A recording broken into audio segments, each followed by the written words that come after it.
All right. Hey, this is John Chen, and this is another engaging virtual meetings podcast. We get a chance to do a lot of great virtual networking. Whoever says you can't network on virtual, I'm just going to tell you, you're wrong.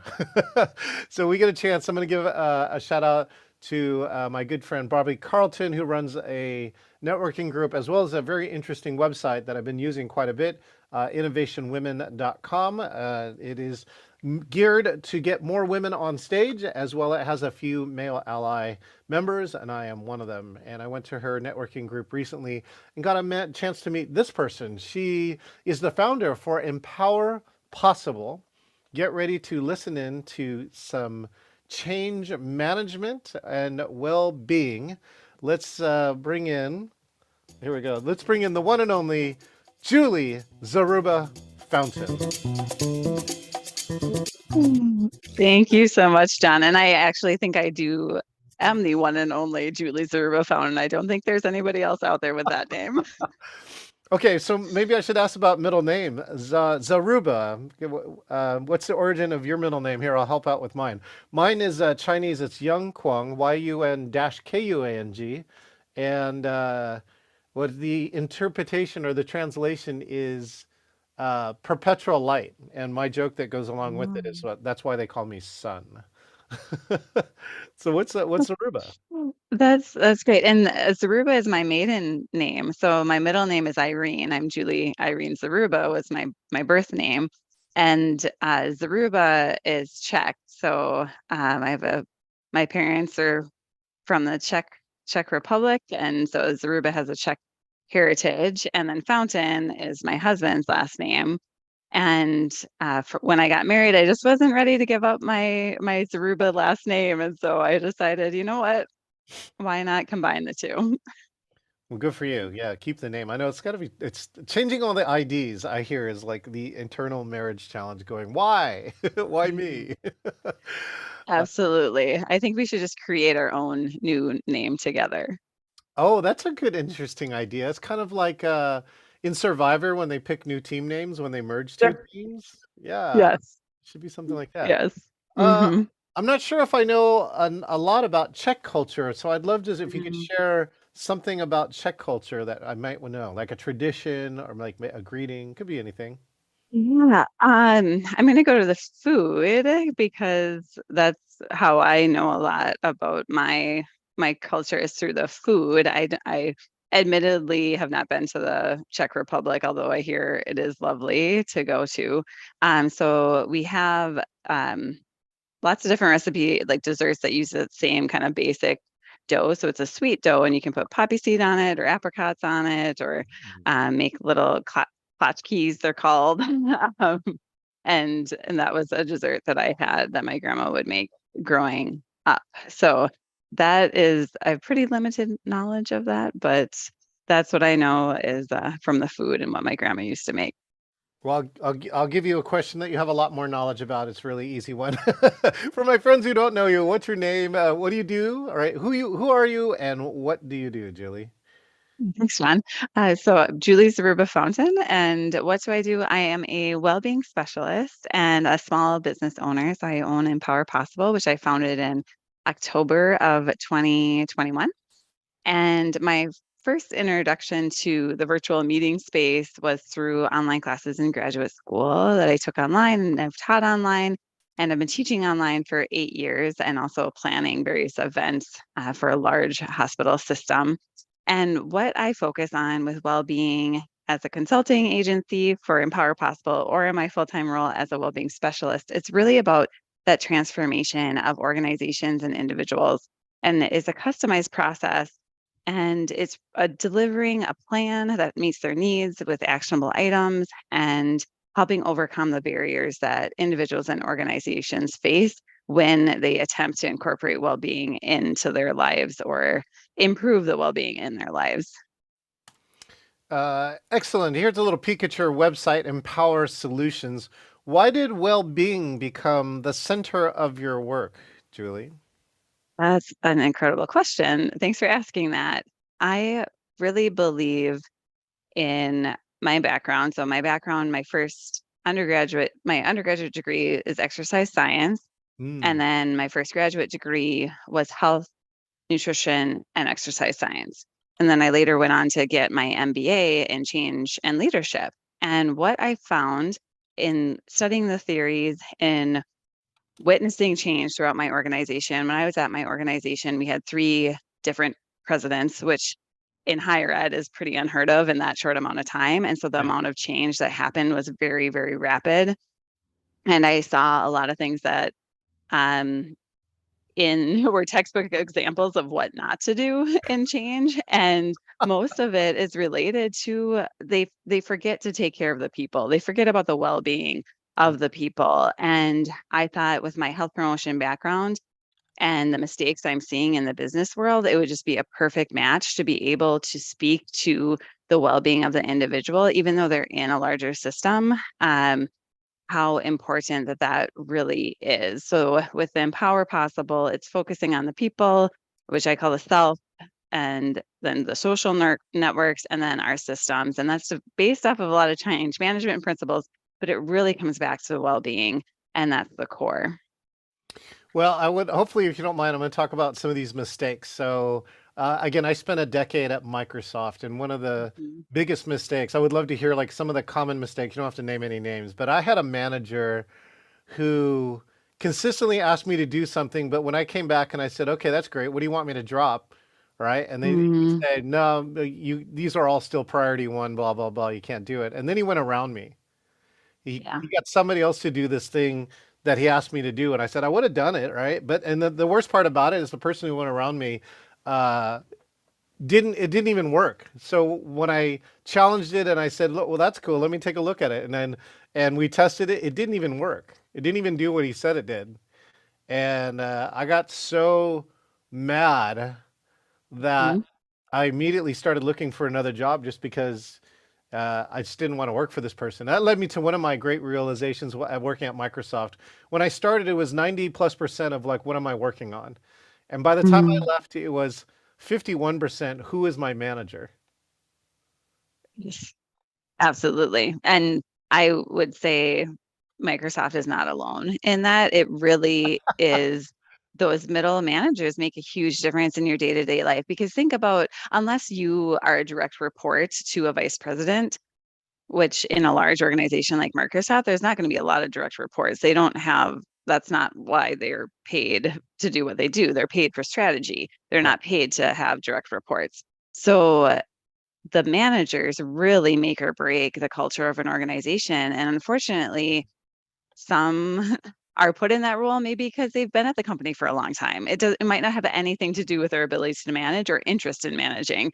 And so I would say that's one mistake, is placing managers in roles that they might not even want to be in or aren't prepared to be in. And it sounds like your manager might have been in that place where maybe they were given this opportunity and thought that managing was easier than what it actually is. And I would say that there's a saying at my organization that one of the former vice presidents said, and he said, "No decision about me without me." And that is a key piece in an organization. And what that means is, if something is going to impact my day-to-day life, I should in some way be able to voice my opinion about what that change is going to be. And that's a classic change management piece. When I consult with organizations, I want to talk to the folks that are going to be affected by this decision. I want to talk to them about what their current barriers are, what they might see as a potential good things about this decision or not good things about this decision. And when you get removed from that, if you're a vice president or president, you don't always know what those day-to-day struggles are, Yeah. and you don't know the ripple effects of a decision and what that can mean. And it might seemingly seem like a simple decision, but working in a hospital, for example, going into the room design, where are the gloves placed? If they're placed awkwardly around the corner, so they have to leave the patient exposed on the bedside, that's not a good thing. But how would you know that unless you talk to the folks that actually do the work? Yeah, my dad was a doctor, mom was a nurse, and Mm. so get to listen to a lot of healthcare, medical care, how all these small things actually all kind of add up. But you also Mm, bring me to the leadership part too. The leadership part when you have rotating leadership like that. We had 5 general managers in 4 months. wow. As you can Wow. guess, and they all kind of followed the same strategy, which is they spent, the first 20 days evaluating, which is not a bad idea, right? Going around evaluating, and then they would announce a big strategy, and then they would get canned, and somebody else would move in, and the whole process would start over again. And uh, to me, it's amazing to see how much leadership and facilitation is the same way too. Like in a smaller arena, if you're the facilitator of the meeting, how you facilitate that meeting can make or break or change, the drastically change the output with that. And so I'm just curious on your views, of leadership right now, because I mean, a lot of leaders are trying not to, do all these day-to-day decisions, but at the same time, I still think that leadership plays a big role in what groups and teams do. Absolutely, it does. Absolutely. If you want your organization to buy into any change that's happening, they need to trust you. Mhm. And you don't trust someone that you don't know. If they're just a figurehead and maybe you get an occasional email message from them, or you don't see them in the organization, or you hear more about them on the news than you do actually in your job. The trust is the piece that makes change happen. Yeah. And when you don't have a relationship with someone, you probably don't trust them that much because you think, well, what's in it for me? You know, you're the fourth person to come in here in so many months. Like, how do I know that you're in a stick? And I have my job that I need to do, and now you want me to do this job too. Like, convince me that that's going to matter a month from now. Right.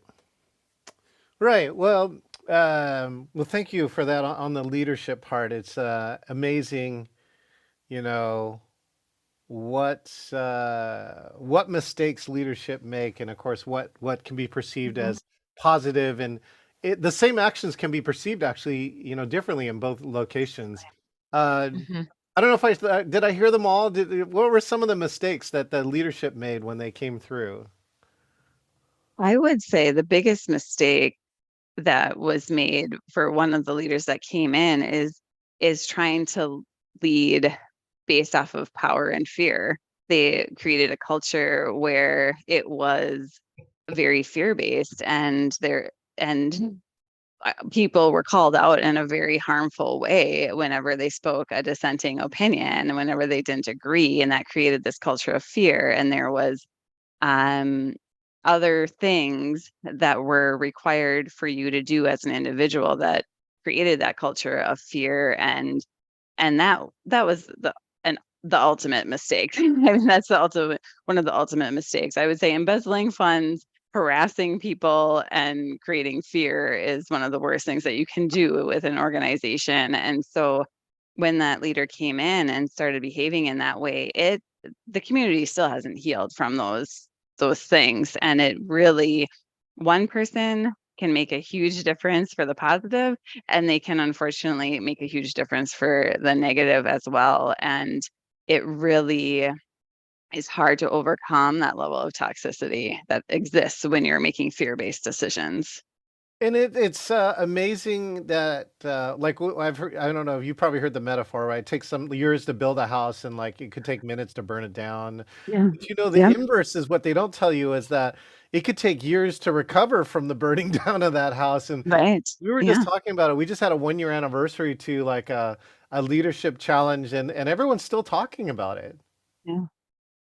Yeah, the ripple effect, I've heard you say on a past podcast, the ripple effect of a rock in a pond, and that's absolutely true, and it works both ways.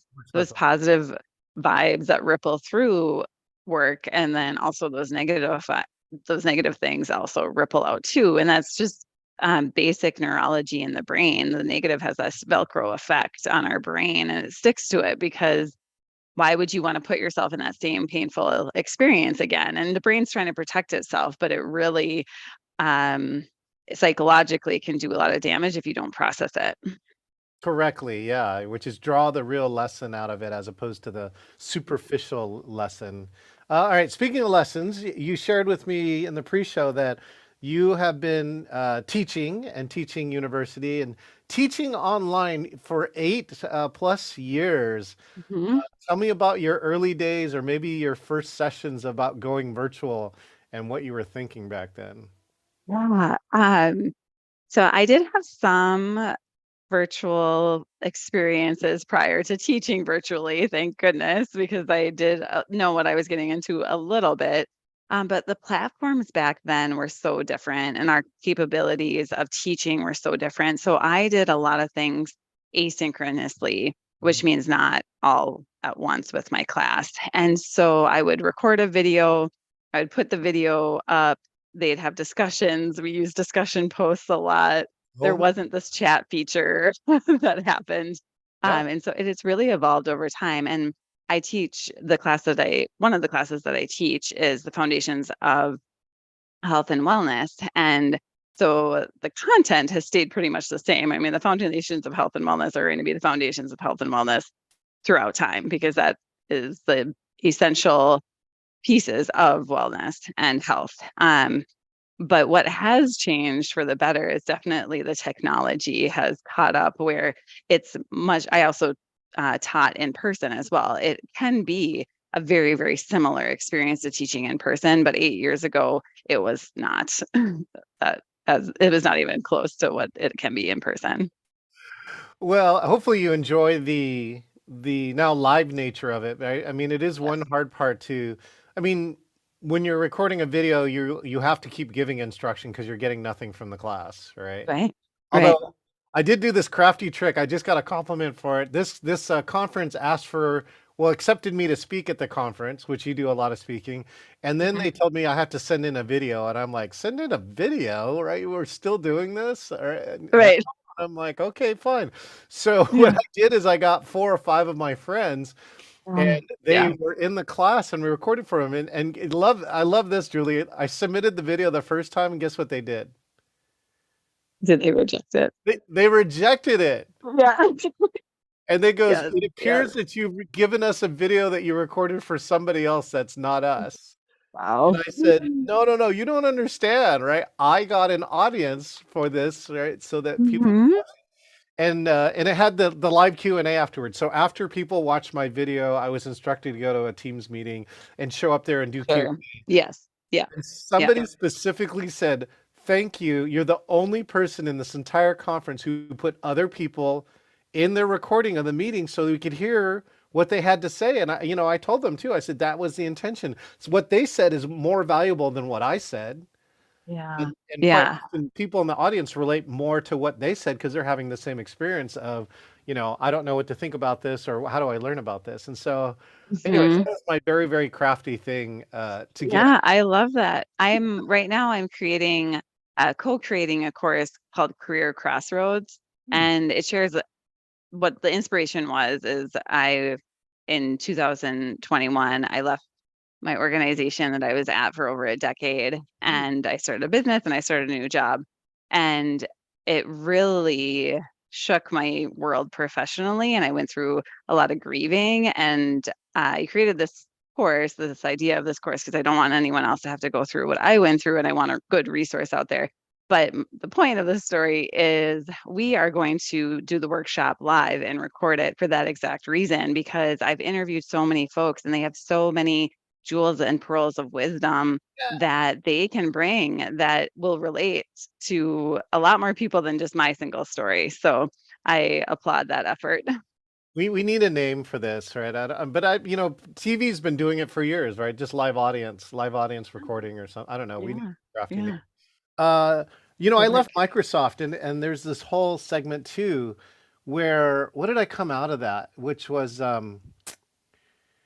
you're you have a relationship to the organization you work for. And Mhm. it's very similar to other relationships. So, like, if you're with that organization for 10 years, it's like you were married for 10 years in some ways Mhm. because you're giving Mhm. 8 hours or more of your life. And sometimes Yeah. it's almost more committed than marriage in some ways. And, Absolutely. and then when you disconnect yourself from it, like, again, Microsoft is a very immersive environment, for lack of any better word, very Mhm. strong culture, immersive environment. And when we left, Mhm. right, people are disoriented for a long period of time. And Yeah. So I'll be curious. What's one or two insights from the course, if you don't mind sharing? What are Yeah, absolutely. The first section, so it's four sections, and the first section is really what are the stories that you tell yourself about yourself. So what is it that you believe happened to you? What is your story? So for you, what I'm hearing, Mark, at Microsoft, you had a manager that maybe didn't see all the skills and strengths that you brought and wasn't able to prioritize your workload, and that led to you not trusting him to be able to with your skill set. And so what is that story, and how does that story impact your present? So there's a Shakespeare quote that says the past is prologue. And it's really true. Like our past influences our present and influences our future. So we need to take a peek at the past, what our perceptions are about about the past, and how does that influence us today and where we see ourselves in our professional life. Well, you remind me of one of my greatest accomplishments is like one of my first programs that I did after leaving or after starting my company was a big leadership program, and one of the gentlemen in the company got fired from a big cell phone carrier, and I could tell he didn't like the way he was fired, but because he had gone through my course, he actually turned it into now I can actually pursue my thing. So Yeah. he started a coaching Yeah. company. Now he's like one of the top 10 coaches in his city. Hmm. And so that's a great way Yep. of like reframing this story because you can play the victim role, right? This Hmm. company fired me in an unfair way and I'm mad about it. Right. Or you can come and say, this company fired me, gave me, may hopefully severance pay, and now I've got a Hmm. runway to start my own company and maybe do something I'm really gonna like. And I can just tell you now though, like it's been a couple decades since he started. He's way happier. Right. Right. And I think given how you see the world, like you can see the world with a more optimistic lens or a more pessimistic lens. And can lead to sort of that victim mentality or that survivor thriver mentality. And this isn't to shame anybody, but it's just to raise awareness of you're going to have a tendency that's going to pull you in a certain direction. Yeah. And if that direction is more of the pessimistic side, you will have to work harder to see that light, to see the silver lining, if you want to speak it. And it's not an immediate process. So one other tidbit from the class is you go into what's called the neutral zone. And the neutral zone is from Bridges's book, Transitions. William Bridges wrote a book, Transitions, and he talks about the neutral zone. And we go through that neutral zone, and it's really uncomfortable because it's ambiguous. Maybe you experienced this after you left Microsoft. You are kind of one foot in Microsoft culture, one foot out the door, and you're in that phase trying to figure out what's next. And some people rush through the neutral zone without processing a lot of things, and some people stay stuck in the neutral zone for a long time as they try to process it. So give yourself that time to be in that neutral zone, as comfortable as it is, to think about what happened, think about the story, think about maybe talk to others that went through similar experiences, and then you can move on. But take time in that neutral zone even though it's extremely uncomfortable, because that was one thing that I did is I rushed right through that neutral zone. I did not want any part of the neutral zone. I wanted to move on with my life and forget about what happened. And really, I had to come back later on Oh. and process all of that. Yeah, yeah, yeah. I understand what I mean. A lot of us do want to rush through it, but there are some things you can't rush. And if you do rush through it, what happens is you got to go back and do it again. Like, Right. yeah. And that's not fun either. And sometimes when you do it again later, right, like the problem has grown. Right? As one of my friends' Hmm. theory in Hmm. life is kill the monsters while they're little, not while they're big. And so, yeah, taking the time to really deal Yeah. with it as opposed to squashing it. Uh, Right. let's go back to virtual. So now virtual tools are better. Mhm. And I'm just curious, what's the most engaging meeting that you've been on, or what more importantly, what has to happen in a virtual meeting for Julie to be engaged in it? Yeah, for me, audio and visual is is something that is important. So I know it's you and a lot of your meetings, it's very visually, you got a nice background. I can see you. The audio quality is strong. So that's the first thing. And then having a very, very clear purpose. I need to know why I'm there and Yes. what is going to happen. Why is this important to me? And then the third is networking. So maybe the purpose, it could be the similar to the purpose, but if I have an ability to network, to meet some people at the meeting, those are really what I care about when I join a virtual meeting and event. It's the purpose, networking, and then a quality presentation. Yeah, the clear purpose is well, somebody too in the early parts of the pandemic. I got to meet her because she wrote an article saying the meeting problems are actually not new, right? They happened in Mhm. the in-person meetings beforehand where somebody came and called a meeting and had no agenda. Even ChatGPT already will tell you, how do I have an engaging virtual meeting? And they'll say like, have an agenda, know what you're actually going to do. It sounds simple, but That's right. there are a lot Hmm. of people who don't do it. Okay, they're just used to meeting, right? They're meeting, Right. but they don't even know why. All Yep. right. And Yep. so one of my best friends as a producer hosts a meeting and his number one, well, this is the second biggest complaint. So I just came from Association Mm. of Talent Development's San Diego conference, 9,500 people, and probably 30% of the people are say, what's your biggest challenge? And they say people multitasking during a virtual meeting. Ah, And yeah, one of my sure. friends said it. It was a sales meeting, and I said, he goes, what should I do? And I actually probably told him the most counter advice I could give him. And I said, just cancel the meeting. Just stop the meeting right now. I said, then go back Mm. and redesign the meeting. And it should most likely be shorter. They're salespeople. Like if they're multitasking, they believe that selling is more important than being here. And therefore, you should redesign the meeting so that it's shorter but has direct content to what they do in their job that's going to help them make more money. All right. And it said Mhm. if you don't have that or they're multitasking, I would just actually end the meeting accidentally on purpose. And everyone Right. would be happier. We're like, oh my God, we have tech Yeah. problems. My bad. Right. So, Yeah, I agree with that, even though it does seem counterintuitive. A well-being strategy that I offer up to organizations is to reevaluate their meeting structure. So often it's like, yep, we got our monthly check-in, we've mhm, got our morning huddle, we've got, which can be great and informative. mhm. However, maybe you don't need it. Like, if you can't tell me the exact purpose of why you meet besides, well, that's how we've always done it, then maybe you need to reconsider that gathering and reconsider why you're taking people's time away from their other tasks to do this. And something that I find so interesting to me is the concept that meetings take away from your work. They don't allow me to get your work done. And I think that's the exact opposite of the intent of a meeting. I mean, the kinds of meetings you need to be going to should empower you to get your work done. But I hear that there's so many organizations of meetings are such a waste of time. I can't get my work done. And it's just, that's a really unfortunate side effect of a lot of really poor run meetings. I'm in the meetings in the hospitality industry, and they talk about hotels have the stand-up meeting and at the beginning of every Mm, single day, right? Every leader from every group comes together, but it's not longer than 15 minutes. So that's why it's a stand-up meeting. If you get yeah. tired from standing, right, and you want to sit, that means the meeting was too long. And all they do is go through.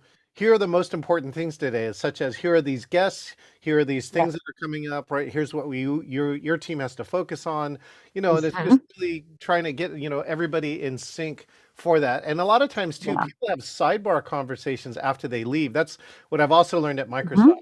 The most important meeting is the meeting before the meeting and the meeting after the meeting. Absolutely. But it's Yeah. usually smaller groups. Like, now the Hmm. team and me and this other person know that we just need to finish talking because we have something more complicated, but the whole group doesn't have to be there. Right. Mm. Yeah, exactly. And I think if you notice people tuning out, there's a reason why that's happening. Like you said, they feel, or I feel that something else is more worth my time. And that's a sign that you got to get the pulse on the people. Yeah. Pulse on the people. I love the networking aspect here too, though, that Mhm. I was just interviewing somebody earlier today, and he specializes in time management. And he Mm, says he's going virtual and he's never going back to in person, you know. And I kind of agreed. I had an 18-minute drive in Seattle turn into an hour 20 because I left at 4 o'clock. sure. I could have Yeah. clocked 5 more meetings or 3 more meetings during that time. And Hmm. in the end, if somebody would have had just a cell phone and walked me through it, it was a site visit, I would have gotten all the information I needed. I could have gone back to my life. And so Sure. Yeah. some of Yeah, the things absolutely. are yeah, so hard with that. And I'm so glad that I'm just curious to see what do you see in the world though? You see a lot of people going back to in person. I'd be curious to see what you're seeing in your side of the world. Yeah, there are folks that are going back to in person, Yep. and the hybrid model is becoming more common. I've seen a lot more organizations that it's okay, you have 2 days in the office, 3 days out of the office, or vice versa. 3 days in the office, 2 days out of the office, or maybe it's once a quarter you're coming in. So that hybrid model, I think, is becoming more and more common. Instead of 100% remote or 100% in person, it's a hybrid combination. I think we're going to continue to see that trend in in the business world and in the hospitality business. A hotel is a hotel. You need, maybe eventually there will be robots that do all of it for you, but right now we still need people to check people and to take care of business and do that. So there are some jobs that you need to be in person for, and that's the way it's going to be. Sure. But then there's other of us that can have a lot more flexibility, and time management is a whole nother thing. But I would say sometimes um things that seemingly waste our time, like a commute, also give us maybe some time to breathe and create space. So that's another well-being tip is even if you don't have your commute, what's your end of the day routine or what's your beginning of the day routine so that you can ease into work and ease out of work so that it's not just constant go, go, go, go, go. That was the advice given earlier today. There was 30 minutes of self-care or Zen time or whatever you want to call it, where Sure. you do something that's not work related, right? That's just for you, and there's some decompression that goes along with it. What are you seeing on the hybrid meeting side? Are you seeing anything happen there, Julie, which is you can attend in person or virtually? Yeah, I've had mixed experiences with hybrid meetings and especially with teaching in a hybrid setting. And once the technology around that is improving greatly. But the technology isn't so widespread. There's a lot of spaces that are more set up for one or the other and that aren't set up necessarily to do both well.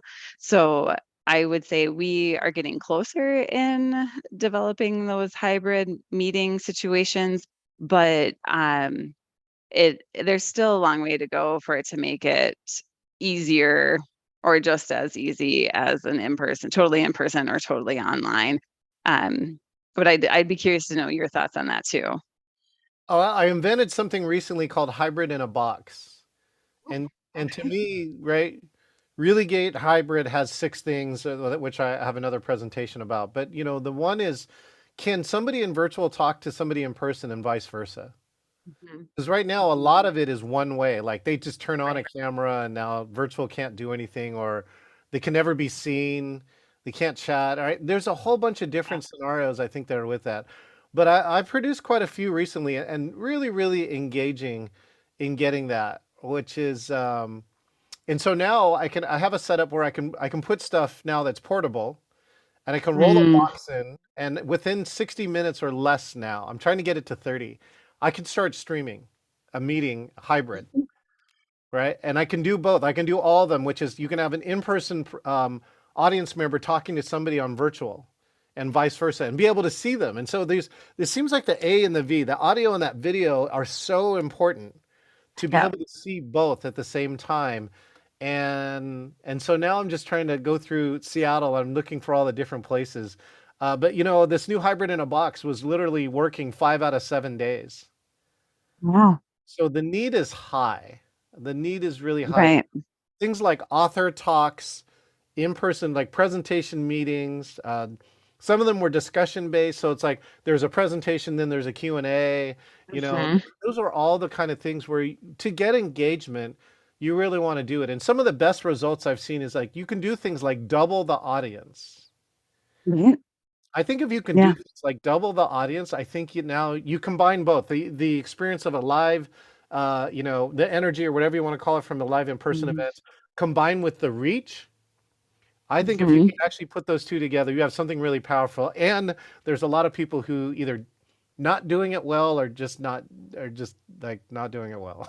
Yeah, yeah, I would agree. It's very tough to do it well. It's a whole 'nother set of skills that you need, and it might be helpful to have a team if you don't know all of those technical issues that can arise if you're trying to facilitate in person and online and have technical issues of your participants not slowing down the in person aspect. So it can be done, but there's a whole nother level of learning that needs to happen to make a hybrid meeting run well. I love that too. The flow is, I think that's one of the things when we're producers is so important is that if you can get the tech out of the way, that's what a Mhm. great producer will do is that then you can go back and focus on the discussion, the conversation, the networking. Right. Exactly. And that's why the video has gotten so much better. Like in our early days, right, the video was so bad, or you would get like when you even today, if you have a bad connection, it gets in the way of like right now what we're doing communicating. But like right now, I haven't dropped a frame with Julie, which is great. And so, the majority of people we meet with when you get your tech sorted out can now go back and focus on the content. And so what I'd love to hear from you, Julie, too, is that you've been virtual for over 8 years. What do you want to see in the next 8 years, right? What's like a wish, or what do you foresee in the future? What are some things that you dream about, you wish you could do? Yeah, I think you kind of already alluded to the ability of the hybrid meeting space to be able to have a greater reach and have that similar experience as an in-person attendee and not feel like you're pushed to the side because you're not physically present in the room. Yeah. That I would love to see in the next 8 years. And also when I think of an organizational perspective, a lot of times when you're not physically present, if you're a remote employee, you don't have the same opportunities that other people that are in the room have. It's because you're not physically seen oftentimes. You don't have the same pre and post meeting connections. So you might get passed over for promotions. You might not be thought of for certain projects. So, what I'd like to see organizationally for people in the virtual meeting space is for those hosting virtual meetings, for that skill set to be seen as a valuable aspect to organizations. The ability to run a hybrid meeting to be seen as a valuable asset to a company and that they want to involve you in projects and that they want to see that skill set grow because it does provide incredible value. And right now, I don't think a lot of organizations, they don't necessarily see it as any different than a regular in-person meeting. If you can facilitate an in-person meeting, yep, just pop it online. And it is different. It is a different type of skill. And I would love organizations in the next 8 years to really understand that those skills that you develop are incredibly helpful to the success of that organization. Oh, I love that. I don't know. It's like, I mean, we have people that are specialized in communications, right? There's the PR and the Mm-hmm. communications, but I don't think anybody has looked at that digital communications side, right? A lot of times this tech comes out and just stuff happens, right? Becomes the Wild West before somebody says, okay, let's go and like Yeah. sort it out and what are the best practices. But I believe that too. And I can tell you, even some well-meaning, mid to large size companies are still not doing well, despite some of them being technology companies. So I think a lot of Mm-hmm. it goes around the practices too. It's not just having the tech. You got to be able to use the tech as a tool, in a great and in in a positive way, in a way that helps us as humans. I think that's the other part. I'd love to hear, Julie, some final comments on like well-being and technology. What are some of your best tips in like how do you maintain well-being while having all this tech around? Yeah, I would say sometimes it's good to turn off the tech. So that is part of it. And know when it's useful in your life. There are definitely times maybe you can attend online trainings and that's going to improve your intellectual wellness and know where it's important for you to incorporate it into your life and use it in a positive way to influence your life. If things like social media drain you and you don't get fulfilled from looking at social media, maybe You don't look at social media for a while. If streaming a podcast really gets you excited and you want to listen to it, go for it. Screen that podcast. If attending a class is going to get you curious and allow you to make that job change that you've been always dreaming of, go ahead and do that. But utilize technology as a tool. And like any tool, it can get overused and abused. So refine the tool and use it to your advantage. Well, I'm the number one over abuser, I think, of the tools. You should see how many video screens we have around here. But I think that's my choice, actually. I discovered probably in the last year, I actually kind of like, people who tinker with cars, I enjoy tinkering with technology to try and Yeah. find ways so that we could use it better. So like you'll see in my house, Julie, I have different setups. I have my main work setup. I have a walk desk so I can actually try and keep exercise on the same one. Now our Yeah. dining table has turned into a Zoom station, and we can actually meet people. We actually have been having virtual dinner parties with people across the country, Great. right? And so Yeah. there's things that you can do, I think, with it, and that I think you're the right part. The number one thing I think in well-being too is that it's very individual. That the Right. more in touch you are with yourself, you know what's good Mhm. for you and what's not good for you, right? Yeah, absolutely. And that's why with Empower Possible, we always start with the self. That's the first empowerment is understanding yourself because you're thriving and it seems like you're thriving. I mean, you when I've been listening to your podcast and the energy that you give off today, it's like you're thriving in that environment and that environment really works for you. Me, on the other hand, I might not want that environment. I love to go out in nature and that's really how I get refueled. And so I live in a place where I can do that. So you have to know you're exactly right on. You have to be honest with yourself. Like just because you see something else and think, "Oh, that's really cool. I want to do that." And then it doesn't land well with you. Be honest with yourself about that and try something else. Okay, well, let's see. If Julie, if you wanted people to remember only one thing from this interview, what would that one thing be? I would Oh, that is a very good question. If you could remember only one thing, I would say you need to define what well-being looks like for you. And when you define that, then you'll have the key to success and happiness because once you have that well-being foundation set up, you're prepared for the obstacles and challenges that arise in your life.